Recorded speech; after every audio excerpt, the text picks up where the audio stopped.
नमस्कार साथियों। आज हम शुरू करेंगे प्राचीन भारत का इतिहास 700 महत्वपूर्ण प्रश्नों की श्रृंखला का भाग 5।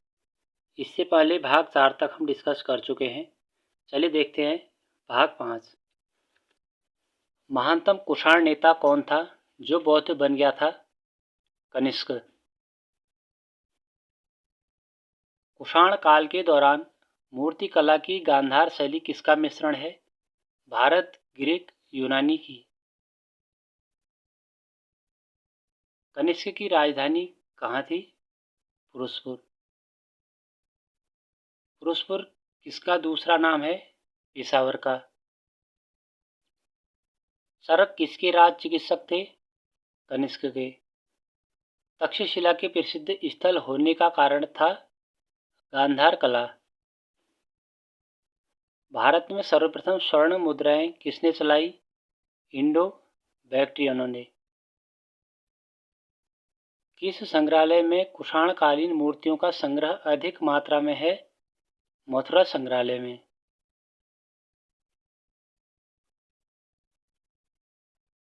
किसने सोने के सर्वाधिक शुद्ध सिक्के जारी किए?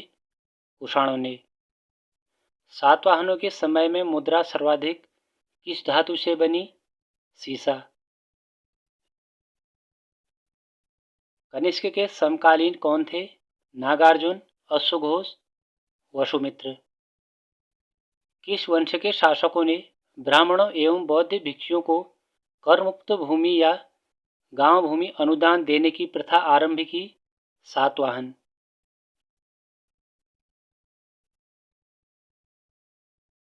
भारतीय रंगमंच में यवनिका पर्दा का शुभारंभ किसने किया?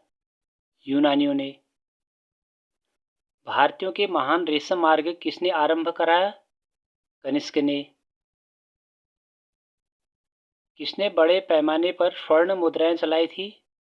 कुषाण शासकों ने।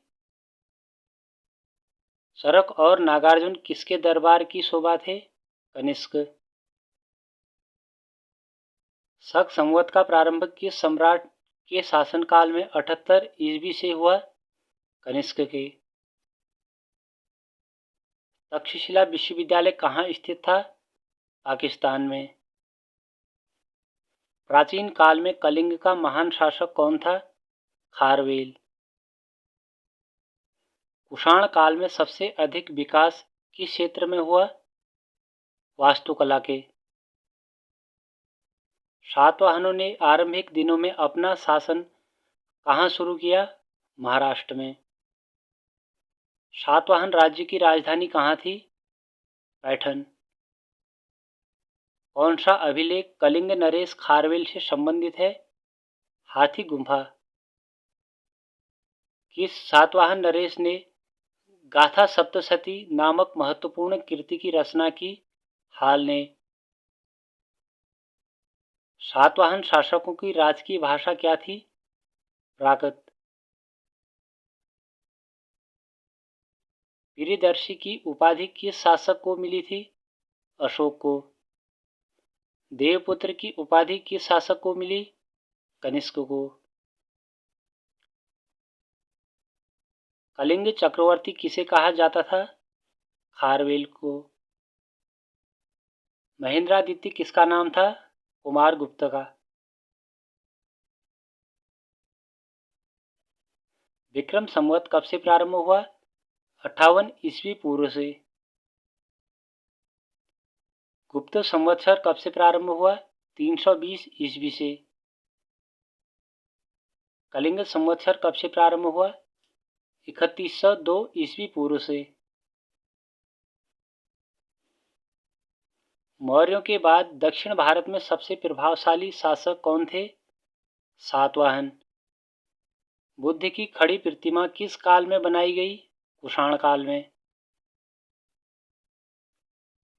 शुंग वंश के बाद किस वंश ने भारत पर राज किया? कण्व वंश ने। किस चीनी जनरल ने कनिष्क को हराया था? मेन चाओ ने। उत्तरी तथा उत्तरी पश्चिमी भारत में सर्वाधिक संख्या में तांबे के सिक्कों को जारी किया? कुषाणों ने। कुषाण कहाँ से होकर व्यापार करते थे? फारस की खाड़ी और लाल सागर से होकर। जो कला शैली भारतीय और ग्रीक यूनानी शैली का सम्मिश्रण है उसे कहते हैं गांधार शैली। कनिष्क बौद्ध धर्म का किस शाखा का अनुयायी था? महायान। कनिष्क के शासनकाल की सर्वाधिक महत्वपूर्ण घटना कौन सी थी? चतुर्थ बौद्ध संगीति। प्राचीन भारत का महान व्याकरण पतंजलि किसका समकालीन था? पुष्यमित्र शुंग का। सर्वप्रथम भारत में संस्कृत भाषा में अभिलेख किस राजा ने जारी किया? शक राजा रुद्रदमन ने।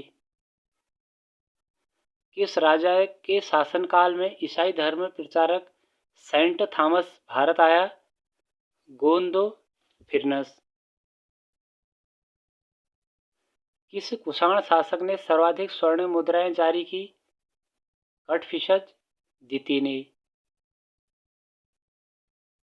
किस वंश के शासकों ने क्षत्रप प्रणाली का प्रयोग किया? शकों ने। मुक्तिदाता की उपाधि किस वंश के शासकों ने धारण की? शकों ने। प्राचीन काल के भारत पर आक्रमणों के संबंध में कौन सा कालानुक्रम है? यूनानी, शक, कुषाण। भारत में पहली बार सैनिक शासन व्यवहार में लाया गया? ग्रीकों द्वारा।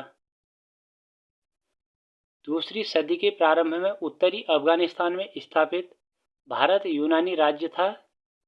बैक्ट्रिया।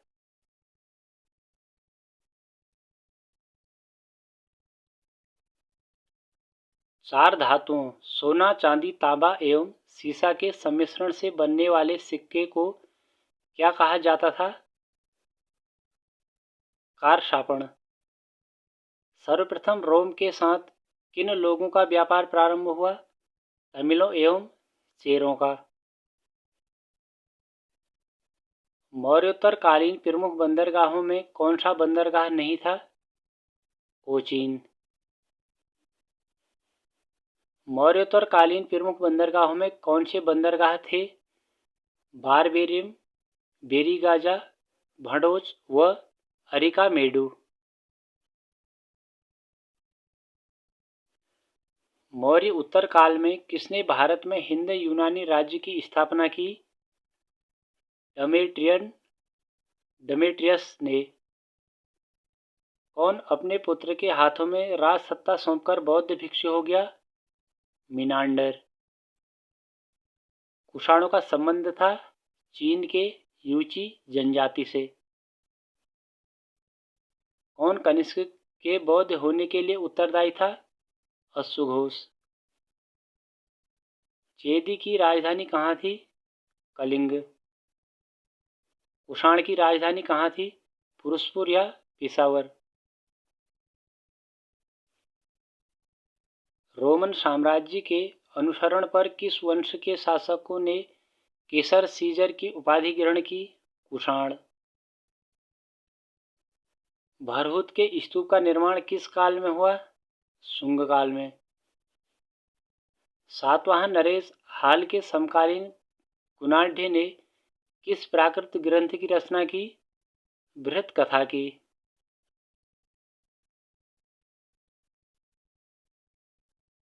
बोधगया में बोधि वृक्ष को किसने काट दिया था? शशांक ने। किस अभिलेख में चंद्रगुप्त मौर्य और अशोक दोनों का उल्लेख किया गया है? महाक्षत्रप रुद्रदमन के जूनागढ़ अभिलेख में। तमिल का गौरव ग्रंथ जीवक चिंतामणि किससे संबंधित है? जैन धर्म से।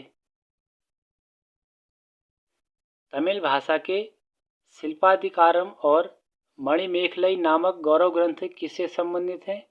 हिंदू धर्म से। किस राजवंश का उल्लेख संगम साहित्य में हुआ था? चेर, चोल, पांड्य राजवंश का।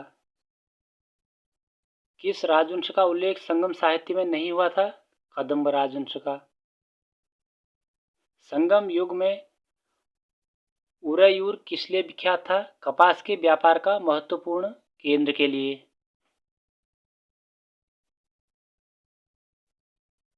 धार्मिक कविताओं का संकलन कुरल किस भाषा में है? तमिल। किस संगमयुगीन राज्य के संरक्षण में 3 संगमों का आयोजन किया गया? पांड्य। किसने उल्लेख किया है कि नंदों ने अपना कोष गंगा की धारा में छिपा रखा था? मामूलनार ने। चेर राज्य का राजकीय चिन्ह क्या है? धनुष। चोल राज्य का राजकीय चिन्ह क्या है? बाघ। पांड्य राज्य का राजकीय चिन्ह क्या है? मछली। मणिक मेघलई पुस्तक के लेखक कौन हैं? शीतले सतनार। कुरिजी क्षेत्र का अर्थ क्या है? पहाड़ी। मरुदम क्षेत्र का अर्थ क्या है? कृषि भूमि। प्रथम संगम का अध्यक्ष कौन था? अगस्त्य। तृतीय संगम का अध्यक्ष कौन था? नकीर। संगम किससे संबंधित है? विद्वानों से। तमिल भूमि का बाइबिल किसे कहा जाता है? कुरल या मुप्पाल को। तमिल काव्य का इलियड कहा जाता है? सिलपद्दिकारम को। तमिल काव्य का ओडिसी कहा जाता है? मणिमेकलई को। पुहर कावेरीपट्टनम की स्थापना किसने की? कारिकाल ने। चोल राज्य का शासक कौन था? कारिकाल। पांड्य राज्य का शासक कौन था? नेडुचेलियन। मुजरिज किस राज्य का प्रमुख बंदरगाह था? चेर। किसके संबंध में यह कहावत है, जितनी जमीन में एक हाथी लेट सकता है उतनी जमीन 7 आदमियों का पेट भर सकती है? कावेरी डेल्टा के।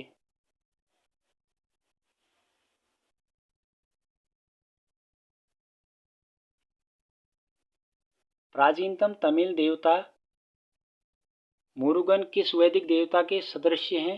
स्कंद कार्तिकेय के। कार्बन डेटिंग से किसकी आयु निर्धारण होती है? जीवाश्म की। गुप्त वंश का संस्थापक कौन था? श्रीगुप्त। गुप्त किसके सामंत थे? कुषाणों के। गुप्त वंश के किस शासक ने सर्वप्रथम महाधिराज की उपाधि धारण की? चंद्रगुप्त प्रथम ने। प्रयाग इलाहाबाद प्रशस्ति अभिलेख समुद्रगुप्त। भीतरी स्तंभलेख स्कंदगुप्त। मदसौर स्तंभलेख बंधुवर्मन। गुप्त शासन के दौरान ऐसा व्यक्ति जो एक महान खगोल विज्ञानी और गणितज्ञ था? आर्यभट्ट। गुप्त शासकों की सरकारी दरबारी भाषा थी संस्कृत। साथियों, इसके साथ हमारा प्राचीन भारत का इतिहास महत्वपूर्ण श्रृंखला का भाग 5 समाप्त होता है। इससे आगे भाग 6 में डिस्कस